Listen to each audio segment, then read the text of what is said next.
अस्सलाम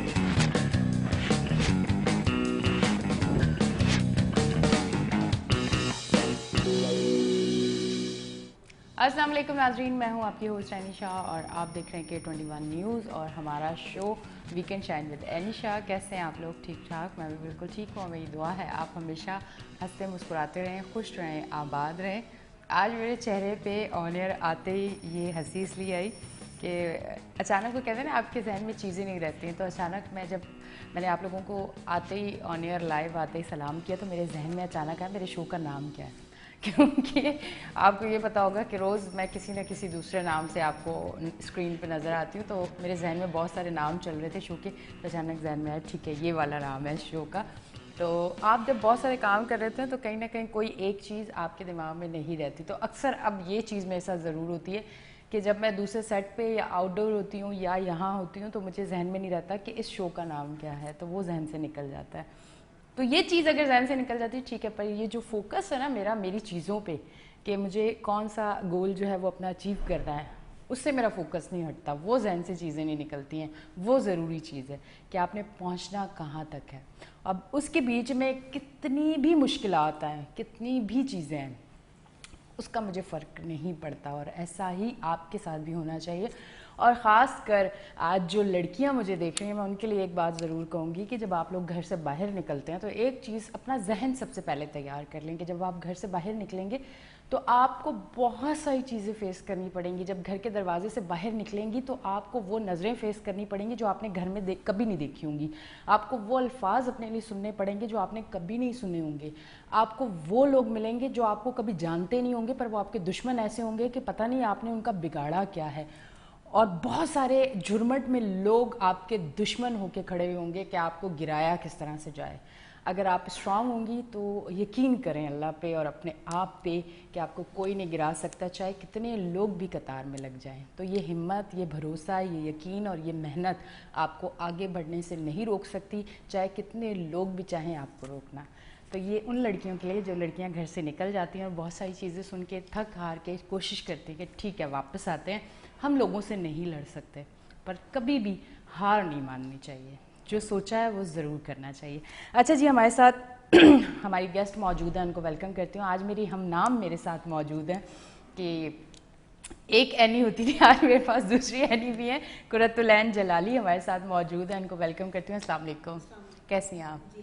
आज तो शो बहुत अच्छा होने वाला है, 2 एनी मौजूद हैं।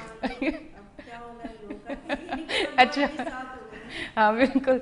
अच्छा जी, हमारे साथ डॉक्टर कामरान जलाली हमारे साथ मौजूद हैं, एक्टर भी हैं। यकीनन आपने उनको स्क्रीन पे भी देखा होगा, एक्टिंग भी इन्होंने की है। अब उनसे ये भी पूछेंगे कि आपने एक्टिंग शौकिया की थी या क्या वजह थी। बहुत सारे सवाल हैं, मोटिवेशनल स्पीकर भी हैं। तो आज का शो बहुत ज़्यादा अच्छा होने वाला है क्योंकि आपको बहुत सारी चीज़ें सीखने को मिलेंगी। बहुत सारी ऐसे सवाल हैं आपके पास जिसका जवाब आपको कभी नहीं मिला, तो आज आपको मिलेगा। मैं ऐसे सवाल करूँगी कि आज आपको हमारे शो से कुछ पॉजिटिव और अच्छी चीज़ें सीखने को मिले। उनको वेलकम करती हूँ। अस्सलाम वालेकुम, कैसे हैं डॉक्टर साहब?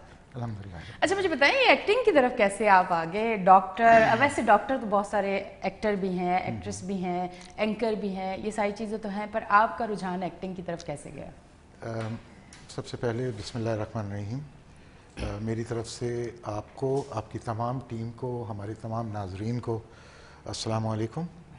और ये कि आज हम जिस टॉपिक पे बात करेंगे वो बहुत ही वाइटल रोल प्ले कर रहा है हमारी सोसाइटी में। बात जहाँ तक ये है कि मैं किस तरह आया, तो ये एक्सीडेंटली, ये कहते हैं ना कि अल्लाह रज़ाक हैं, वो रास्ते बनाते हैं। मैं लोकल नहीं हूँ, मैं ओवरसीज़ पाकिस्तानी हूँ।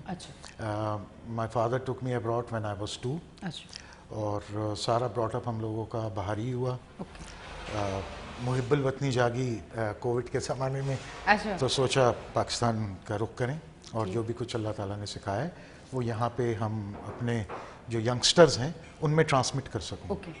तो आके ट्रेनिंग और कंसल्टेशन काउंसलिंग के शोबे से वाबस्तगी हुई और आहिस्ता आहिस्ता तमाम institution, just name the institution, चाहे उसमें IBA हो, कराची यूनिवर्सिटी हो, ज़ैबिस्ट हो, व्हाटएवर, हम लोग ट्रेनिंग कंडक्ट करवाई और उसके बाद फिर एक हमारे स्टूडेंट थे जो कि एक्टर हैं, नाम लेना मैं मुनासिब नहीं समझूंगा, उनके साथ मैं क्लिफ्टन में 2 तलवार पे अपने ऑफिस में बैठा हुआ था।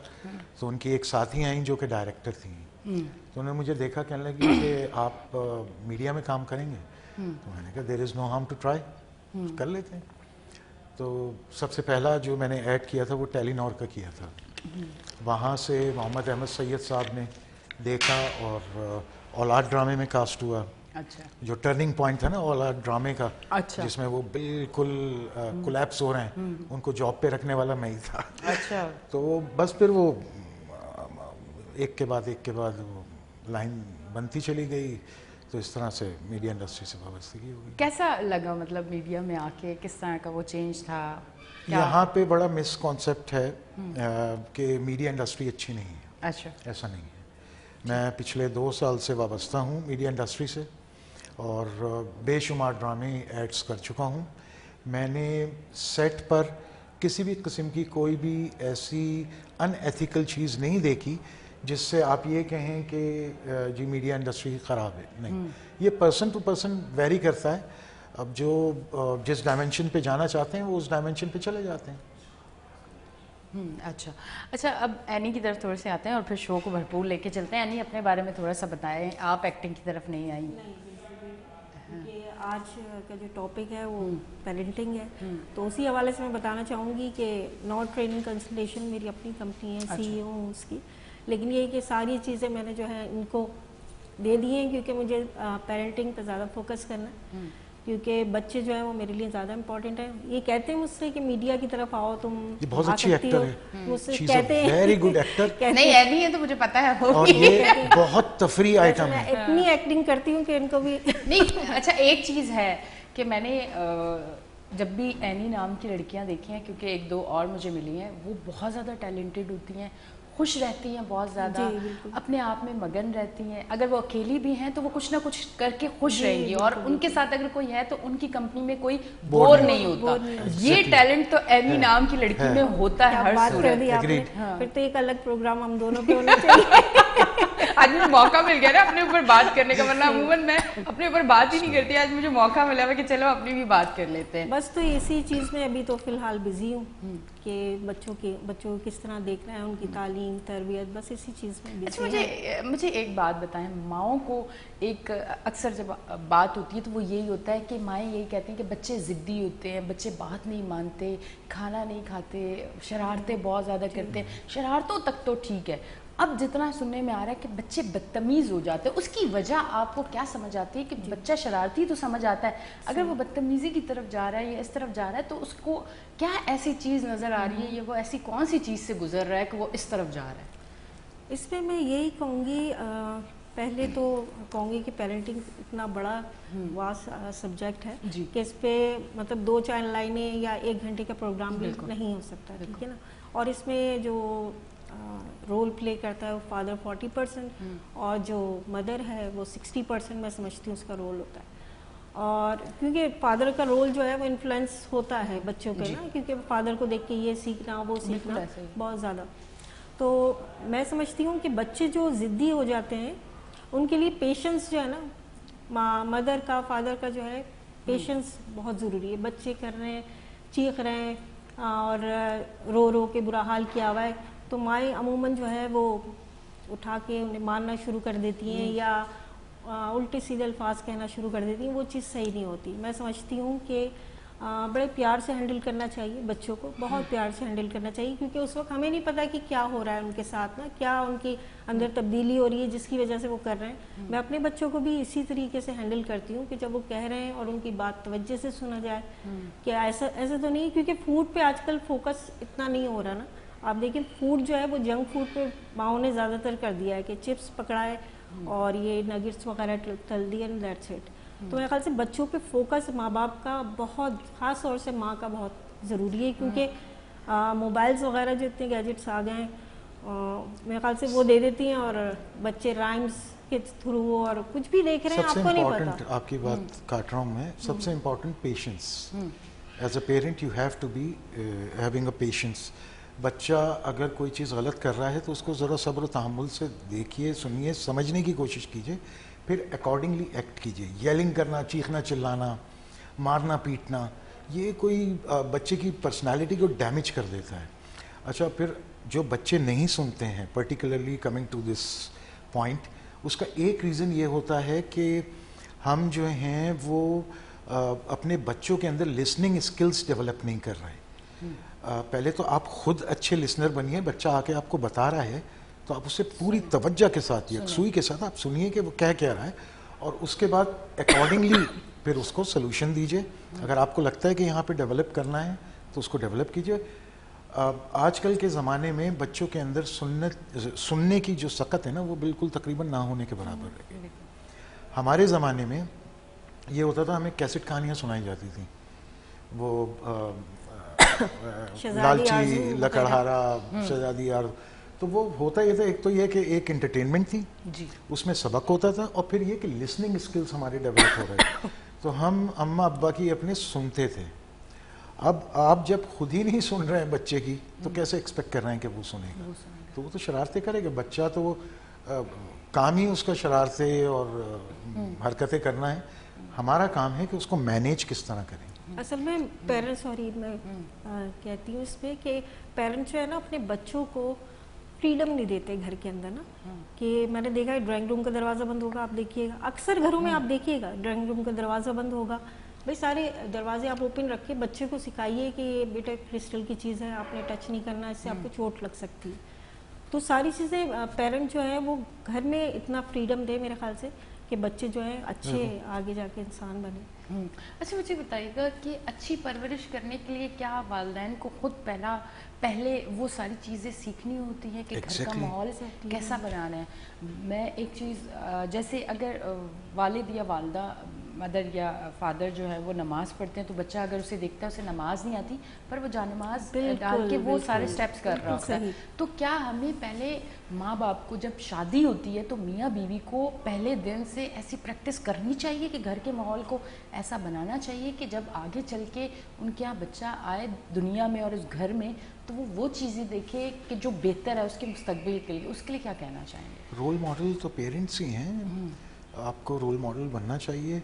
कहने से बच्चा नहीं सीखता, आप जो कर रहे होते हैं उससे सीखता है बच्चा। अब इनकी जो ट्रेनिंग का तरीक़ेकार है बच्चों को, वो छोटे छोटे टास्क दे के उनको अप्रिशिएट करती हैं। ये हमारे यहाँ हफ्ता सफाई होता है। अच्छा। उसमें हम सब खड़े हुए होते हैं। इन्होंने डिवाइड किया हुआ था कि तुमने ये करना है, तुमने ये करना है, तुमने ये करना है। 3 बच्चे हैं अल्हम्दुलिल्लाह मेरे, 1 बेटा 2 बेटियाँ। तो हम सब लोग कंट्रीब्यूट करते हैं। अच्छा।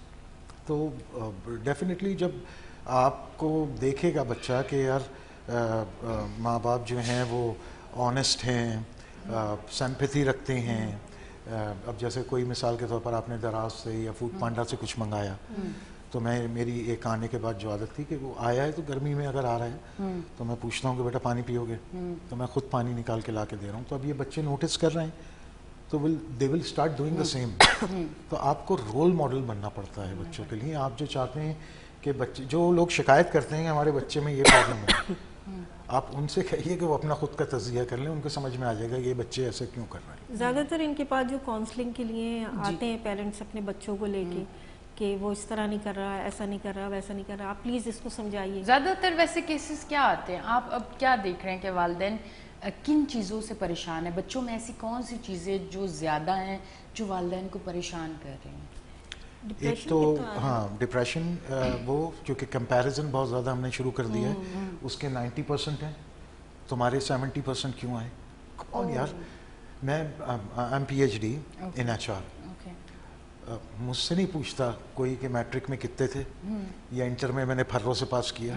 मैं I am telling on screen, on air, कि द मोस्ट इम्पॉर्टेंट थिंग कि आप तरबियत आप अपने बच्चे की किस तरह कर रहे हैं। नंबरों के पीछे मत भागिए, कंपैरिजन नहीं कीजिए। हर आदमी के अंदर एक उसकी अपनी पर्सनैलिटी है और उसकी अपनी खुसूसियात हैं। तो आप उसे दूसरे से नहीं कंपेयर कीजिए, जोड़ के चलिए। आप कंपेयर करते हैं उसकी पर्सनैलिटी को डैमेज कर देते हैं। तालीम पे ज़्यादा फोकस रखते हैं माँ बाप। मैंने देखा है आज आजकल तालीम पे ज़्यादा फोकस है कि मेरा बच्चा ओ लेवल कर ले, ए लेवल कर ले, ये बड़ा है, वो वाला स्कूल, ये वाला स्कूल, ब्रांडिंग की तरफ जा रहे हैं बहुत ज़्यादा हो गई है। और मैं जब आया था आज से 5 साल पहले पाकिस्तान, 5 होने वाली हैं, तो इत्तेफाक हुआ था चैनल्स पे बैठने का मॉर्निंग शोज़ में, तो उसमें ये डिस्कशन हो रही थी कि ऑनलाइन अर्निंग की तरफ फोकस कीजिए जी। तो उस वक्त it was very new subject, लेकिन अब आप देखिए कि सारा ट्रेंड जो है आहिस्ता आहिस्ता उसी तरफ जा रहा है। तो बच्चों को वो कहते हैं ना कि तहजीब सिखाती है जीने का सलीका, तालीम से जाहिल की जहालत नहीं जाती जी। तो हम सिर्फ और सिर्फ तालीम दे रहे हैं, बच्चों को तहजीब दे ही नहीं रहे। तहजीब तो घर बच्चे की पहली दर्जगाह है, सही बात है, हमें वहाँ उसको ट्रेन करना, इंडिपेंडेंट करना चाहिए मेरे ख्याल से बच्चों को ना, कि अपने काम जो है वो खुद करें। जैसे अब मैं फॉर एग्जांपल बता रही हूँ, जैसे एज एन एक्टर ये जा रहे होते हैं तो इनका वार्डरोब 2 डेज़ बिफोर जो है मैं रेडी करके रखती हूँ कि नहीं 2 दिन पहले जो है आप इन एडवांस जो है अपनी तैयारी जो है वो करके रखें। अब यही चीज़ बच्चे देख रहे हैं तो वो कोई भी तकरीब से पहले कोई भी इवेंट हो तो वो 2 दिन पहले अपनी तैयारी करके रखते हैं। और जैसे अभी छोटी बेटी मेरे साथ ही उठी हुई थी, तो उसने ब्रेकफास्ट किया, उसके बाद अपनी प्लेट, मैंने कहा बेटा अपनी प्लेट जाइए और जाके धो के रखिए। तो मतलब छोटे छोटे टास्क दिया करें, हालांकि 9 इयर्स की है वो, थोड़ी सी चिड़ेंगी वो करेंगे नहीं। उसने एक प्लेट धो के रखी, मैंने उसको बहुत इनकरेज किया, मैंने कहा अरे वाह, इस तरह करके इनकरेज करना बहुत ज़रूरी है। इनकरेज नहीं करेंगे तो मेरे ख्याल से बच्चे आगे ना नहीं जा सकते। Parenting it's a very crucial part of every. बच्चा पैदा करना एक इशू नहीं है, इट्स नॉट ये कोई काम बड़ा काम नहीं है। इम्पॉर्टेंट ये है उसकी तरबियत और इसकी अहमियत का अंदाज़ा आप, अगर मैं मजहबी पॉइंट ऑफ व्यू से कहूँ तो आप कुरान को उठाइए, सूरत कौन सी है, सूरह अल तहरीम, उसमें आयत नंबर 6 का कुछ पोर्शनल का जो मफहूम है, कुछ पोर्शन का मफहूम है इस तरह से कि जो लोग समझ रखते हैं वो अपने आप को और अपने अहलो अयाल को जहन्नुम की आग से बचाएं। और हदीस के हवाले से बात करें तो सही मुस्लिम की एक बहुत मशहूर हदीस है कि इंसान जब मर जाता है तो उसका नामा अमाल बंद हो गया, लेकिन 3 चीज़ें वो रहती हैं जो उसने चैरिटी सदका जारिया किया, वो नंबर 2 ये कि जो अच्छी चीज़ें लोगों को फ़ायदा पहुँचाने वाली चीज़ें उसने ट्रांसमिट की थी वो, और 3rd नेक साले औलाद जो उनके लिए होकर।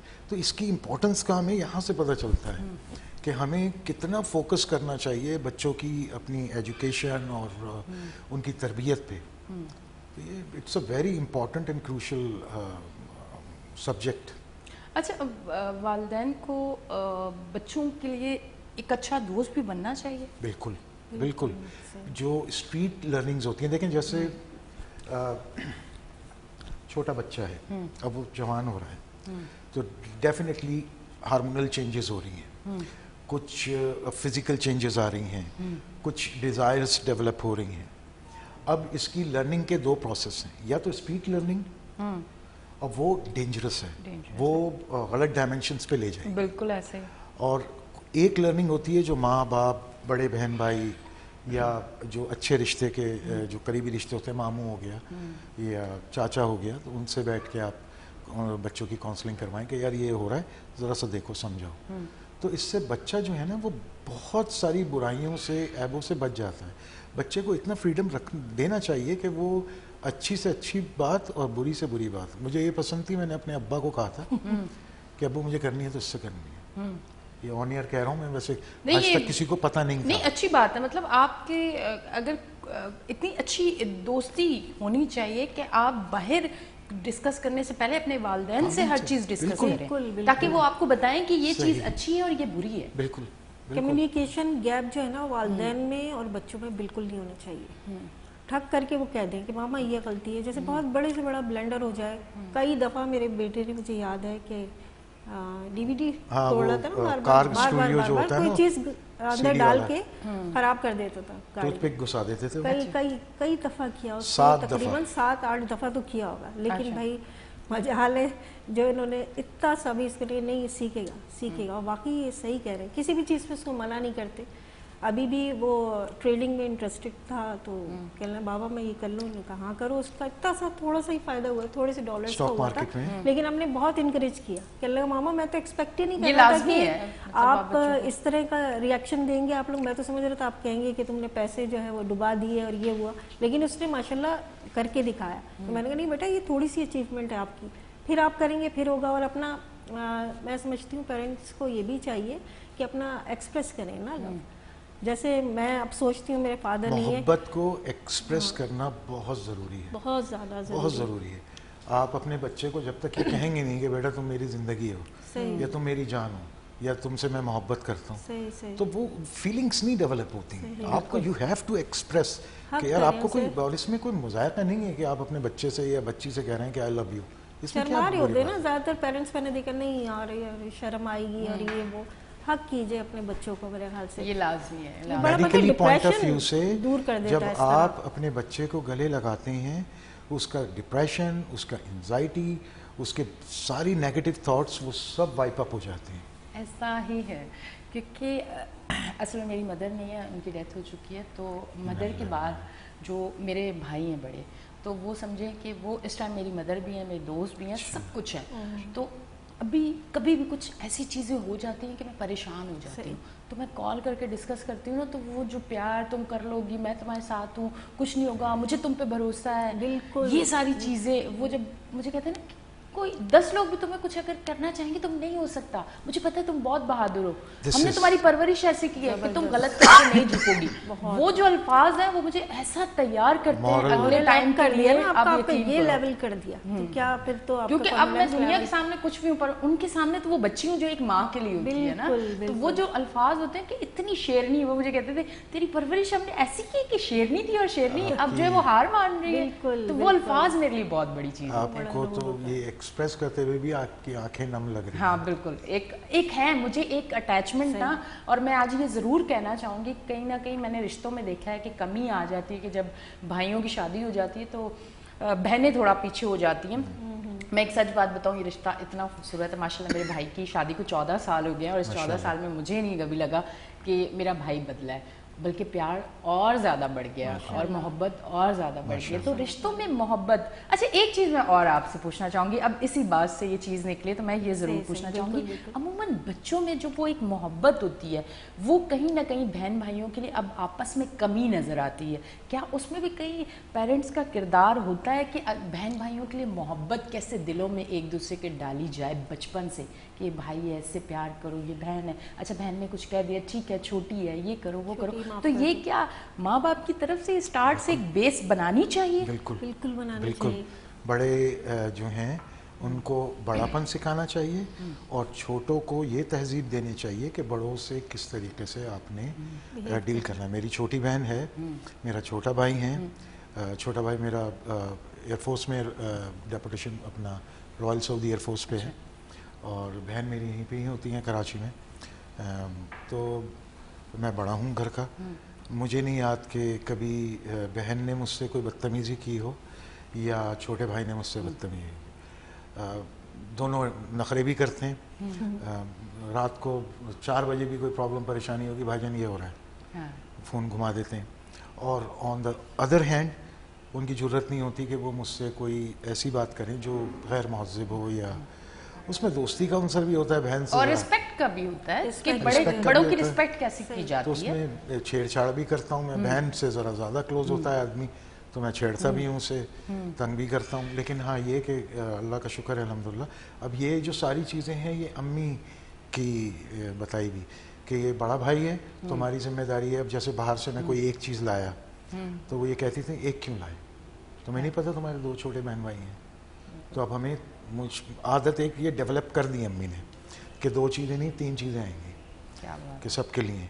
अब इसी तरीके से अगर मैं सो रहा हूँ या उनके दोस्त अहबाब आए हुए हैं या वो खेल कूद रहे हैं तो आहिस्ता करो भाईजान सो रहा है। तो ये छोटी छोटी चीज़ें बच्चों को अच्छा, और ये जो है ना बहुत ही इनिशियल स्टेज से हमें ट्रेनिंग देनी होती है।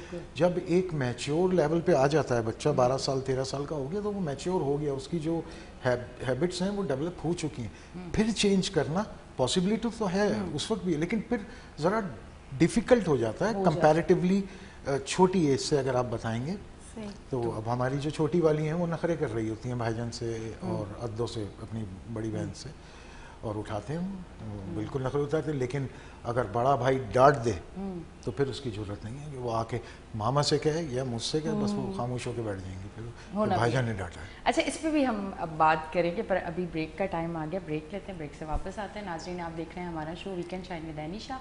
लेते हैं ब्रेक, मिलते हैं ब्रेक के बाद।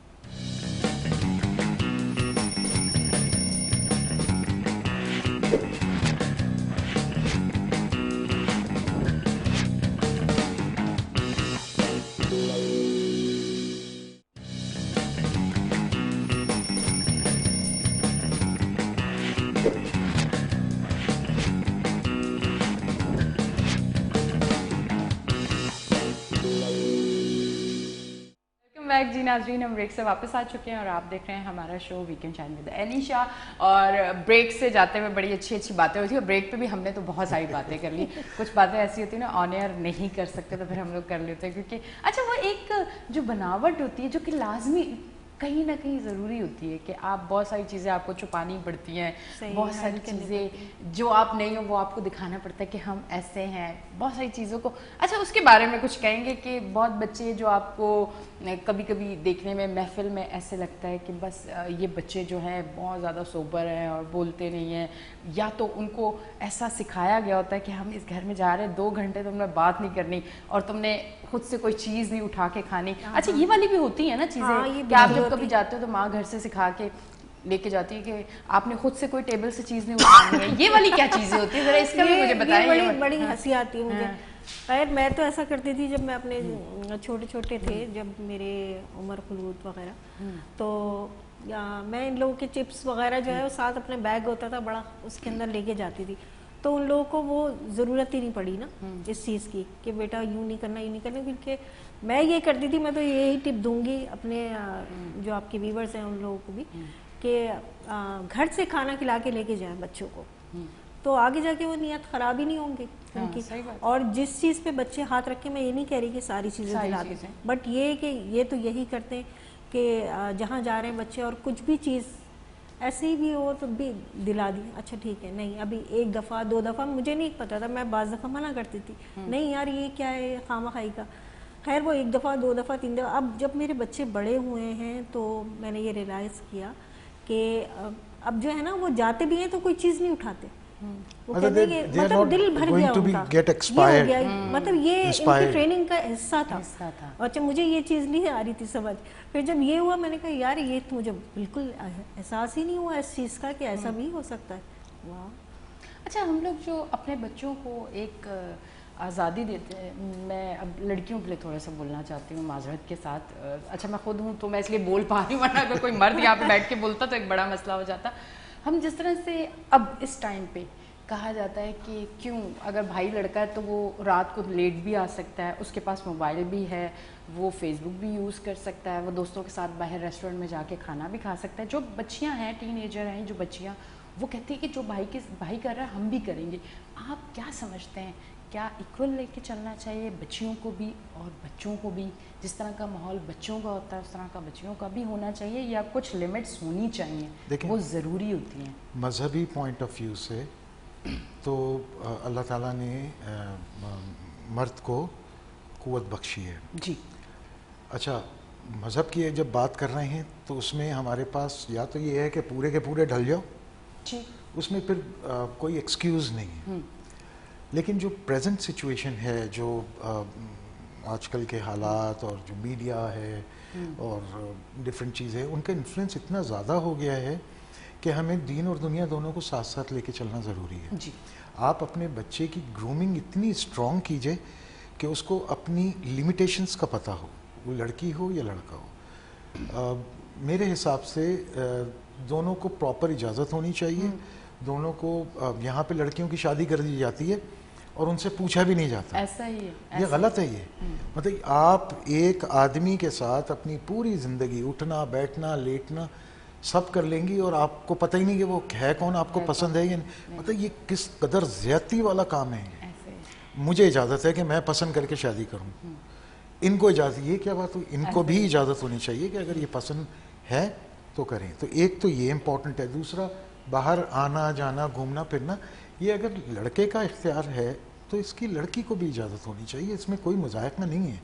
हाँ, लिमिटेशंस ज़रा सा अपने आप को, जैसे माँ मीडिया इंडस्ट्री में हमारे साथ बहुत सारी बच्चियाँ हैं, बहुत प्यारी प्यारी बच्चियाँ हैं, यानी वो एक्टिंग के साथ साथ मतलब they are very good humans. यानी मैं ये नहीं कह सकता या कोई देख के ये नहीं कह सकता कि यार ये कुछ गलत फेल में है या कुछ गलत कर रही है, तो वो उसको सिखाया हुआ है। तो अब ये क्या बात हुई कि मैं जाके रात को चाय के होटल पे बैठ के पठान की चाय के चुस्के लूँ और इनका दिल चाह रहा है तो ये नहीं करें, तो ये तो ज़्यादती है ना। अब मेरे पास एक काउंसलिंग का केस आया था, तो उनके खातून के जो हस्बैंड थे वो किसी और जगह के साथ, आज आपकी बातों के साथ मुझे चाय इतने मजे की लग रही है कि मैं बातें करती जा रही हूँ पूरी चाय मजे ले लेके, मतलब आज मुझे मजा आ रहा है, मुझे ऐसा लग रहा है कि मुझे आज सीखने को बहुत कुछ मिल रहा है। इसी तरह आप भी हमारा प्रोग्राम देखें, आज आपको बहुत सारी चीज़ें वो सीखने को मिलेंगी जो आपकी आने वाली नस्ल जो है वो बेहतर हो सकती है। तो ऐसी चीज़ों को कभी इग्नोर ना करें, गौर से सुने। वहीं से स्टार्ट करते हैं थोड़ा सा। मैंने कहा कह दूं, मेरा दिल कह रहा था कब से कह दूं। काउंसलिंग के लिए खातून आई थी, उनके हस्बैंड कहीं और इंगेज हो गए थे। अच्छा। तो वो कह रही कि मैं मुझे डिप्रेशन मोड में और इवन सुसाइड अटेम्प्ट करने का वो हो रहा था। तो मैंने कहा आपको क्या प्रॉब्लम है? कहने लगी कि वो ये क्यों कर रहा है, मैं तो अपने मियाँ अपना अब्बू बहन भाई घर बार सब छोड़ के आ गई। मैंने कहा फिर आप भी कहीं इंगेज हो जाएं, इक्वल कर लीजिए। अगर यही प्रॉब्लम है तो बैलेंस कर लीजिए। देखिए, आपको प्रॉब्लम तब होती है जब आप एक्सपेक्टेशन किसी रिलेशन में स्टार्ट कर देते हैं। ऐसा ही है। अगर मुझे इफ़ आई लव हर तो without any limitations, without any boundaries, फिर मुझे इससे मेरा शादी को अल्हम्दुलिल्लाह 20 साल होने को आ रहे हैं। मैंने इनसे पूछे कभी इनका मोबाइल देखा हो, मैंने कभी मेरा फाइनेंस का, अगर आप इस वक्त भी कहेंगे कि कुछ पैसे हैं तो मेरे पास नहीं निकलेंगे, मैं कहूँगा यार भाई प्लीज मेरे पास ही ये अच्छी जिंदगी गुजारने की ये टिप्स हैं जो छोटी छोटी दी जा रही है, ये जरूर आपने नहीं, ये बड़ी बेनिफिटेबल बात है। या तो अम्मी के हाथ में कंट्रोल है फाइनेंस का या इनके हाथ में। द रीजन इज कि मैं उल्टा सीधा खर्च नहीं कर सकता। क्यों चाहिए, कितने चाहिए? मैं इनकी अम्मी से शिकायत करता हूँ कि ये मुझे ना भिखारियों की तरह देती है लेकिन इसमें घर का फायदा है। बिल्कुल ऐसा है। तो औरत को उसको उसकी हैसियत फील करवा के आप रखिए। औरत, मुझसे कहा जाता है, जैसे मेरे वालिद थे, वो वीकेंड्स पे ये करते थे कि नाश्ता वो ला के बना के और अम्मी को उठाते थे। और आपा को, मतलब मैं अपनी सास को आपा कहती हूँ, खाला होती है मेरी, तो वो ट्रे में ला के देते थे। तो अब ये हुआ है, वो जो कहते हैं मुकाफात अमल, तो वाकई ये होता है। मैं तो प्रूफ दूंगी कि अब जो है उनके जो बेटे साहब हैं वो भी ऐसी करते हैं। करना भी चाहिए, होता इससे पता रिश्ता और स्ट्रॉन्ग होता है, एक मोहब्बत जो है वो और बढ़ती है इन चीजों से। अच्छा, बीवी जो होती है ना, वो बीवी नहीं है, आपकी गुलाम नहीं है। Treat her as a friend. बिल्कुल। आप उसके अंदर सब कुछ अपना समा दीजिए, जो चाहे आपको। मेरी बकबक भी होती है इनसे, मैं हंसता बोलता भी हूँ। हम लोग बहुत फ्रैंक बाहर भी निकलते हैं रोजाना। पठान की पाकिस्तान आने के बाद ना, ये पता नहीं क्या मिलाते हैं चाय में, आदत हो जाती है। हम लोग खतरनाक आदत होती है तो हम हर सूरत निकलते हैं। ये एक नशा है, एक नशा है वाकई।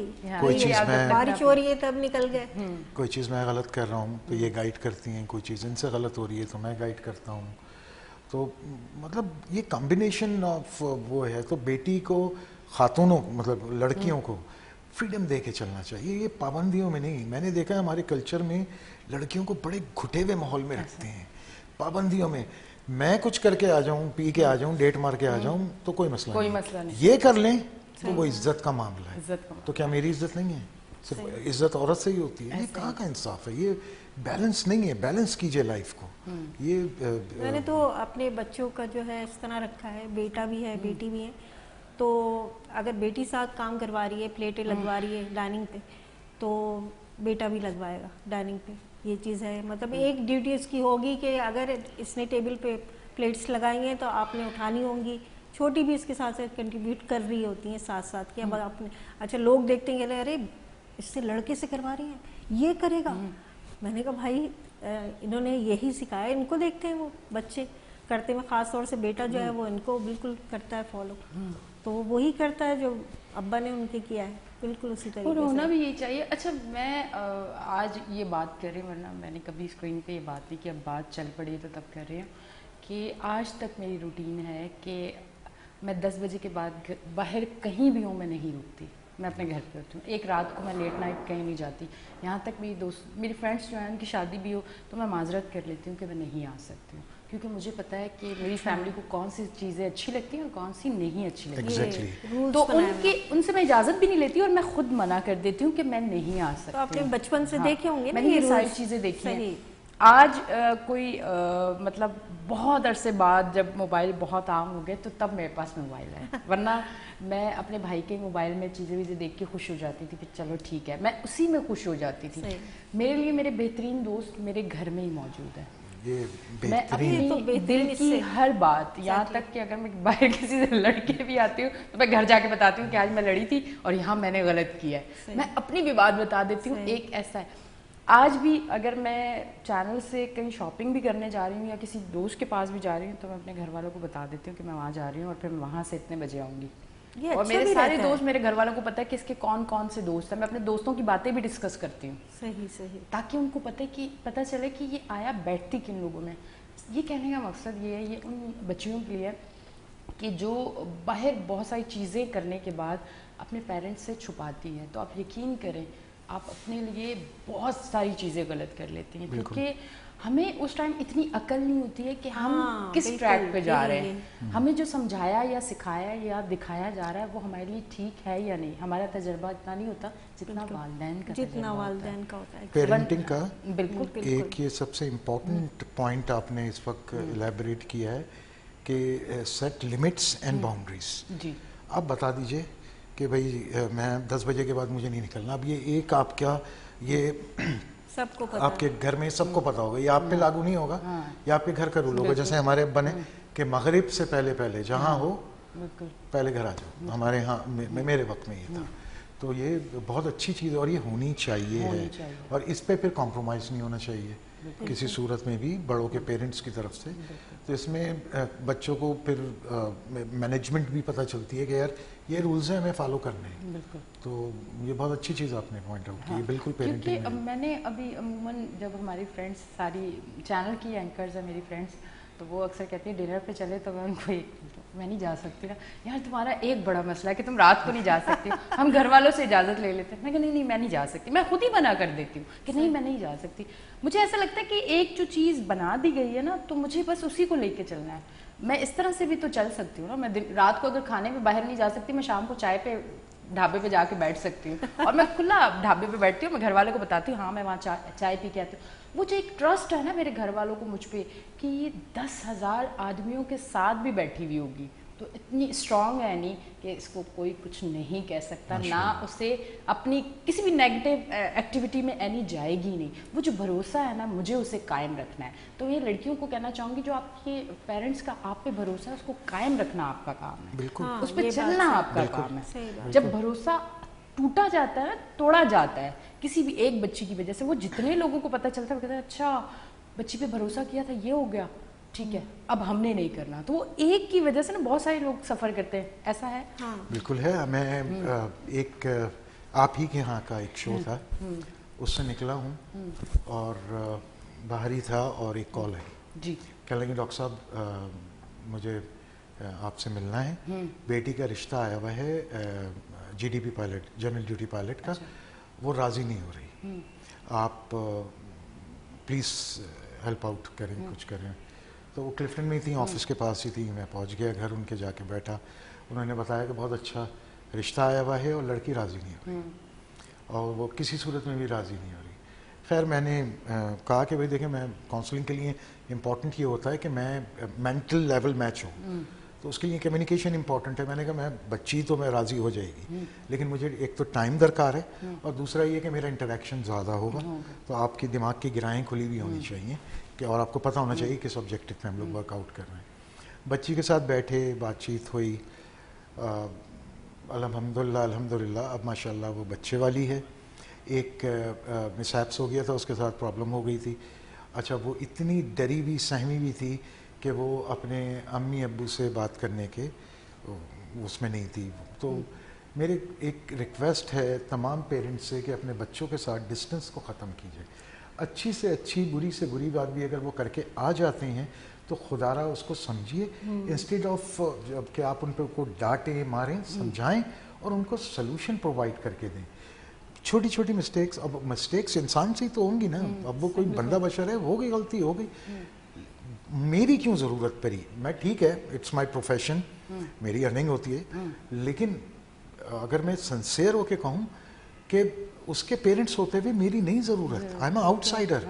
मैं मतलब डायमेंशन, क्योंकि I am NLP practitioner, neuro linguistic programming है, उसमें हैप्नेसिस भी आ जाता है, उसमें माइंड साइंसेस भी आ जाता है। अगर कोई ऐसा आदमी हो जो मैनिपुलेट करना चाहे तो खेल जाएगा सिचुएशन से। बिल्कुल ऐसा ही है। तो अपने बच्चों को दूसरों के हाथ में क्यों दे रहे हैं? आप खुद बहुत अच्छे जो काउंसलिंग कर सकते हैं, और कोई भी मिस्टेक हो रही है, किसी भी किस्म के बड़े से बड़ा ब्लेंडर अगर बच्चे ने कर दिया, उसको सुनिए, समझिए और अकॉर्डिंगली उसको फिर मैनेज कीजिए। बाहर जाने की ज़रूरत नहीं पड़नी चाहिए। ऐसा ही है। बहुत बहुत शुक्रिया आप दोनों तशरीफ़ लेके आए, थैंक यू वेरी मच। नाज़रीन, आप देख रहे हैं हमारा show weekend shine with Anisha. लेते हैं एक ब्रेक, मिलते हैं ब्रेक के बाद।